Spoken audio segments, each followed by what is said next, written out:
براہ کرم ہماری حوصلہ افزائی کے لیے ہمارا چینل ضرور سبسکرائب کیجیے اور بیل آئیکن کو پریس کر دیجیے تاکہ ہماری ہر نئی ویڈیو آپ کو وقت پہ مل سکے۔ اعوذ باللہ من الشیطان الرجیم، بسم اللہ الرحمن الرحیم۔ السلام علیکم خواتین و حضرات، میں ہوں آپ کا ہومیوپیتھک ڈاکٹر رضوان ثاقب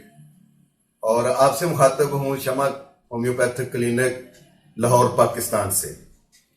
تو میں نے اپنی گزشتہ ویڈیو میں ڈیٹیل سے بتایا تھا کہ ایپیپلیکسی جو ہے، یا جس کو ہم غشی، سکتہ یا بے ہوشی، یا جس کو ہماری عام زبان میں، مقامی زبان میں دندل پڑنا کہتے ہیں، یہ کیا چیز ہے اور اس کی علامات کیا ہیں، اور بے ہوش انسان کو یہ تفریق کرنا کہ وہ بے ہوش ہے یا مردہ ہے، وہ کس طریقے سے تحقیق کی جا سکتی ہے، اور بے ہوش انسان کے لیے ابتدائی طبی امداد کیا ہونی چاہیے، یہ میں نے ڈیٹیل سے اپنی گزشتہ ویڈیو میں چیز بتا دی ہے۔ اور ساتھ یہ بھی بتایا ہے کہ کون سی وہ ایمرجنسی میڈیسن ہے جو مریض کو سنگا دی جائے تو اس سے وہ مریض فوراً ہوش میں آ جاتا ہے۔ یہ آپ میری جو پچھلی ویڈیو ہے اس میں آپ ڈیٹیل سے دیکھ سکتے ہیں۔ اس ویڈیو کے اندر میں آپ کو ڈیٹیل سے یہ بات بتانا چاہتا ہوں کہ جو مریض ہوش میں آ گیا ہے، اس کے بعد اب اس کو وہ کاز ڈھونڈ کے جس کی وجہ سے وہ بے ہوش ہوا تھا، اس کا اگر علاج کیا جائے تو آئندہ وہ بے ہوش نہیں ہوگا، دوبارہ اس کو بے ہوشی کا اسی وقت دورہ نہیں پڑے گا۔ ورنہ یہ ہوتا ہے کہ جو میڈیسن میں نے اپنی گزشتہ ویڈیو میں بتائی ہے کہ سنگانے سے وہ ہوش میں آ جائے گا، تو ہوش میں آنے کے فوراً بعد دوبارہ اس کو وہ چیز جو ہے وہ ریکال ہوتی ہے جب مائنڈ کے اندر، تو اس کے بعد پھر وہ بعض دفعہ کومے میں چلا جاتا ہے، بے ہوشی میں چلا جاتا ہے، اور یہ بے ہوشی بعض دفعہ بہت لمبی بھی ہو سکتی ہے، 72 آورز 72 گھنٹے تک بھی جا سکتی ہے۔ اور ظاہر ہے جتنی دیر تک وہ بے ہوش رہتا ہے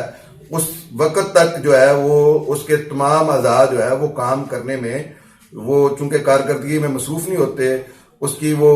غذا جو ہے وہ جزو بدن نہیں بن رہی ہوتی ہے، تو اس لیے اس کو شدید کمزوری ہوتی چلی جاتی ہے، اور پھر اس میں پیلنس آتی ہے، انیمیا آتا ہے، اور بہت سارے پرابلمز اور آ سکتے ہیں۔ تو اس لیے جب بھی مریض بے ہوش ہو جائے تو اس کو فوراً ہوش میں لانا ضروری ہوتا ہے۔ ہوش میں لانے کے بعد اب کیا کیا جائے، اب یہ دیکھا جائے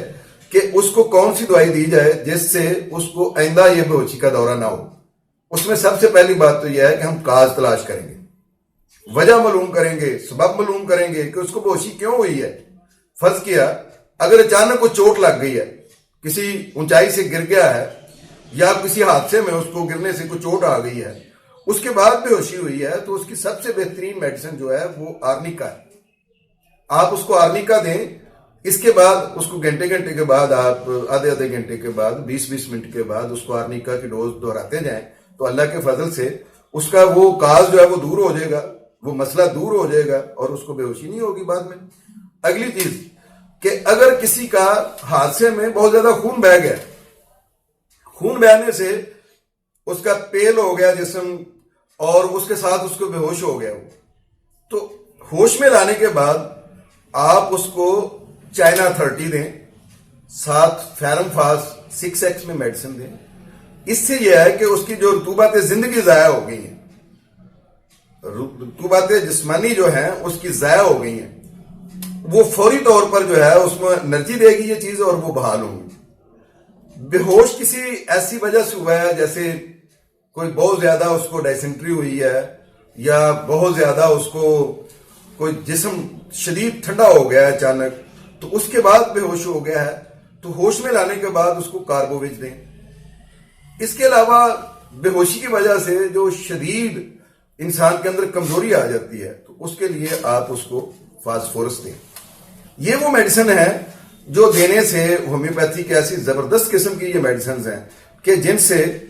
وہ بندہ دوبارہ بے ہوشی میں نہیں جاتا۔ ہاں، اگلی چیز جو بڑی ہوئی ضروری بتانے کی وہ یہ ہے کہ بعض دفعہ خوشیوں کے شادیانے بج رہے ہوتے ہیں، اور کسی خاتون کو شادی کی کسی تقریب میں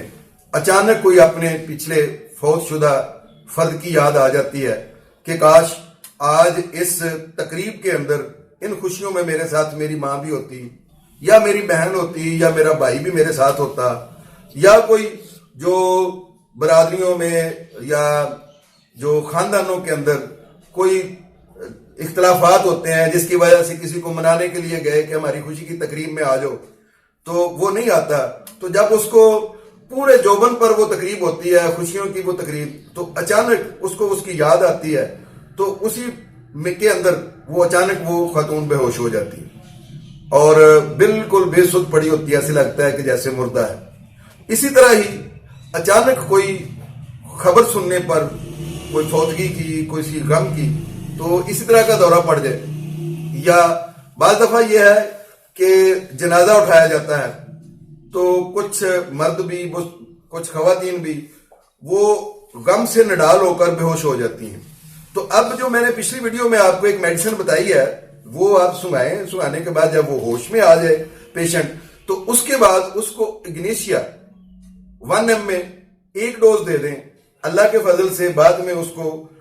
یہ دورہ بھی نہیں پڑے گا اور اس پہ جو غم کے بد اثرات تھے وہ بھی سارے ختم ہو جائیں گے۔ تو ہومیوپیتھی کے اندر زبردست قسم کی ادویات ہیں جو بے ہوشی کا علاج کرتی ہیں، اور یہ ایمرجنسی کٹ میں موجود ہونی چاہیے، ڈاکٹر کے بھی اور گھر میں بھی یہ دوائیاں موجود ہونی چاہیے، تاکہ اگر خدا نخواستہ اس طرح کا مسئلہ ہو تو یہ میڈیسن دی جا سکیں۔ لیکن یاد رکھیں کہ مرگی جسے ایپیلیپسی کہتے ہیں، اس کی بے ہوشی یا اس کا جو دورہ ہے اس میں یہ دوائیاں کام نہیں آئیں گی، کیونکہ وہ ایک مستقل مرض ہے۔ اس کے لیے ہم آپ کو انشاءاللہ اگلی ویڈیو میں بتائیں گے کہ مرگی یا ایپیلیپسی کیا چیز ہے اور اس کی بے ہوشی کا علاج کیا ہے، اور مرگی کا بذات خود جو ایک بیماری ہے اس کو ہومیوپیتھی کے ذریعے کیسے ختم کیا جا سکتا ہے۔ بہت شکریہ، اللہ حافظ، السلام علیکم۔